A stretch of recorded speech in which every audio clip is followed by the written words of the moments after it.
이 새벽에 하나님 우리에게 주시는 말씀은 잠언 11장 29절의 말씀입니다. 자기 집을 해롭게 하는 자의 소득은 바람이라 미련한 자는 마음이 지혜로운 자의 종이 되리라. 아멘. 이는 살아계신 우리 하나님의 말씀입니다. 이 새벽에 가정이 기업이다 라는 제목으로 말씀 나누겠습니다.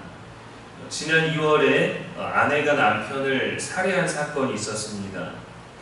부동산 쪽에서 잘 나가는 유명 강사였어요. 살해당한 남편은 고시원에 혼자 살면서 아내에게 또 가정에 많은 돈을 벌어다 주었지만 스스로 돈 버는 기계라고 생각하게 되었고 건강 때문에 이제는 좀 쉬고 싶다고 아내한테 요청을 했습니다. 그러면서 더 이상 이렇게 살 수 없다고 이혼을 요구하며 문자를 보냈는데 일주일 만에 아내에게 살해를 당했습니다. 열심히 돈을 벌었고 분야에서도 인정을 받았지만 결국 그 돈과 명예는 자신을 지켜주지 못했어요. 성공은 있었지만 가정에 평안은 없었습니다. 관계도 없었습니다. 그래서 가정이라는 관계와 공간이 얼마나 중요한지를 기억하고 잘 지켜내야 하는 것이죠. 가정이 무너지면 모든 게 무너진다고도 합니다.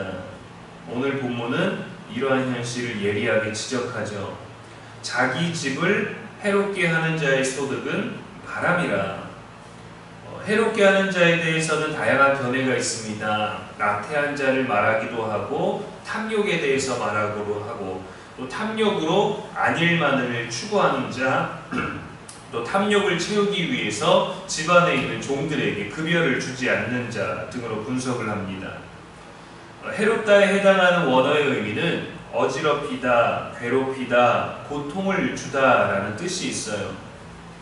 그리고 자기 집으로 번역된 단어는 가정이 거주하는 건물로서의 의미도 있지만 그 집에 거주하는 모든 구성원들을 가리킵니다. 이런 의미로 볼 때 자기 집을 해롭게 하는 자란 당시 종들을 포함해서 집의 구성원들의 마음을 어지럽히고 직접적인 해를 가하고 또 구성원의 관계를 건강하지 못하게 만드는 요소와 원인을 제공하는 자라고 할 수 있겠죠. 이러한 가정에 들어오는 소득은 바람이 될 거라는 거예요. 바람을 소득으로 받게 될 거라는 것이죠. 많고 적음의 문제가 아니라 그 소득은 아무 효과가 없다라는 겁니다. 소득, 기업이라는 것은 원래 후손에게 남겨주는 몫입니다.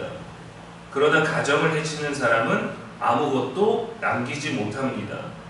손으로 쥘 수도 없는 바람만 얻게 된다라는 거죠. 바람은 텅 빈 것, 잡히지 않는 것, 사라지는 것의 상징입니다. 홀로 고시원에 거주하는 남편에게 많은 돈을 매달 받다가 이혼 요구를 통해서 돈을 받을 수 없게 되자 남편을 살해했어요. 이렇게 가정을 해치는 자가 어디 있겠습니까?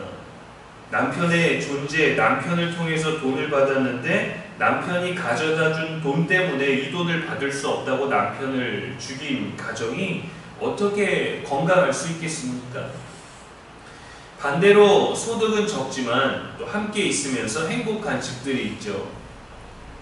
넉넉하지는 않지만 웃음이 있고 고마움이 있는 가정이 있습니다. 그 집은 풍요로운 현실보다 평안이 가정의 기업입니다.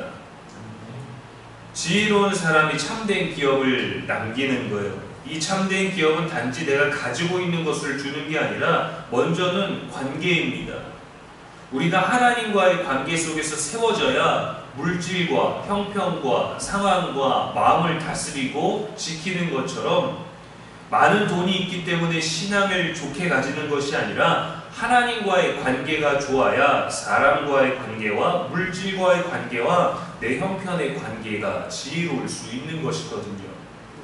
그런데 우리는 하나님이 무언가를 주셔야 더 잘할 수 있다라고 하지만 아무것도 없어도 하나님과의 관계가 올바른 사람은 올바른 기업과 관계를 남기는 거예요.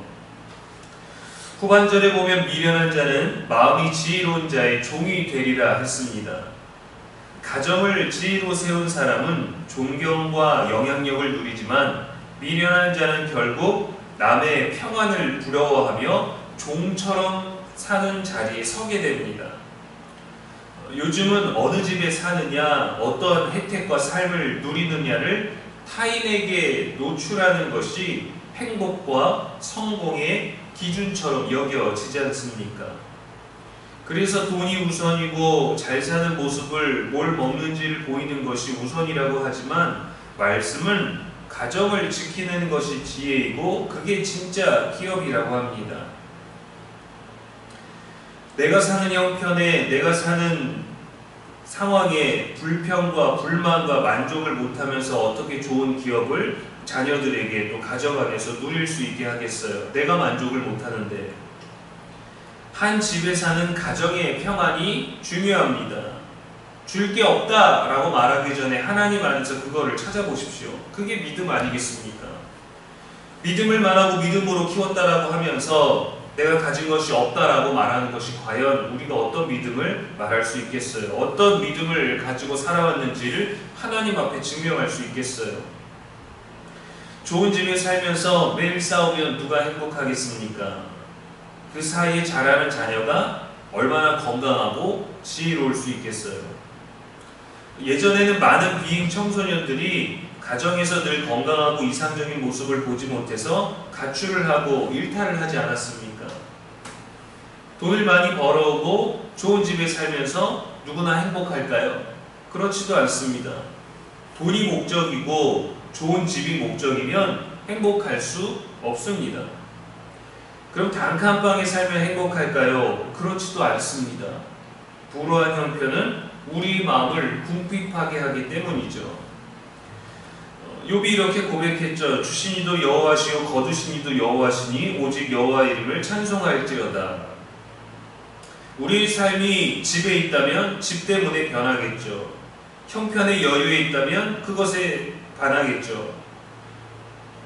그러나 우리의 형편이 먼저 우리가 지금 이 새벽에 깨어있는 이유, 이 말씀을 듣는 이유, 신앙 안에 있는 이유, 하나님과의 관계가 우선이라면 거기에서 우리의 삶을 결정할 수 있습니다. 내가 어떤 형편인가가 기준이 되는 게 아니라 하나님이 어떤 분이신가가 기준이 되어야 하는 것이죠. 어려운 형편이지만 마음을 궁핍하게 가지지 않을 수 있거든요. 가족의 관계 속에서 서로 고마워하고 이해하고 정직하면 형편을 초월한 기업을 세울 수 있습니다. 자녀의 마음도 건강하게 지켜줄 수 있어요. 그렇게 이상적인 모습을 하더라도 주변에서 집이나 형편을 따라 이렇다 저렇다 많은 말들을 하지 않습니까? 그게 무슨 행복이야? 그게 뭐야? 이렇게 해야지. 그저 지금은 이기고만 싶은, 잘 사는 것을 보이고만 싶은 그런 탐심에 의해서 망가진 삶의 모습들이 다음 세대를 얼마나 건강하게 키워낼 수 있겠습니까? 그래서 먼저는 하나님과의 관계가 있어야 합니다. 가정은 저절로 세워지지 않습니다. 때로는 저절로 가정이 이루어진 것 같지만 그래도 그 가정은 돌보지 않으면 무너집니다. 지키지 않으면 바람이 되는 거예요.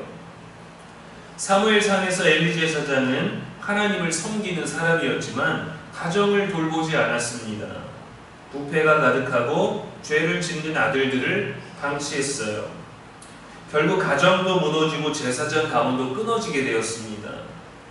디모데전서 5장 8절에 누구든지 자기 가족을 돌보지 아니하면 불신자보다 더 약한 자니라 했습니다. 그래서 하나님을 경외하는 지혜가 중요한 것이죠. 지혜로운 자는 자기 집을 세우고 미련한 자는 자기 손으로 헌다고 했어요. 가정은 첫 번째 사명의 공동체이기도 합니다. 해롭게 하는 자가 아니라 예수님의 생명으로 하나님과의 관계 속에서 지키는 기업으로 가꿀 수 있는, 또 그를 위해 중보하고 애쓰는 저와 여러분 되기를 주님의 이름으로 소망합니다. 아멘. 기도하겠습니다. 하나님 아버지, 가정을 어지럽히는 우리의 말과 태도가 있다면 과감히 버리게 하여 주옵소서. 우리를 구원하시기 위해 하늘 보좌를 버리신 예수님, 전능한 마저 포기하셨는데 우리는 왜 나쁜 습관조차 포기하지 못합니까? 오직 사랑과 기도로 집을 세우게 하시고 믿음의 기업을 남기게 하옵소서. 많은 비의 소식이 예정되어 있습니다. 우리 일터와 가정과 오가는 모든 길을 지키시고 비로 인하여서 더 이상 많은 피해가 나타나지 아니하도록 돌보시고 서로를 위해 중보할 수 있는 믿음의 흔적이 있게 하여 주옵소서. 오늘도 우리에게 주어진 기업을 평가하기보다 그 기업을 지키기 위해 애쓰는 믿음의 하루를 살 수 있도록 인도하여 주시옵소서. 오늘도 우리의 영원한 피난처가 되시는 예수님의 이름으로 축복하며 기도합니다. 아멘.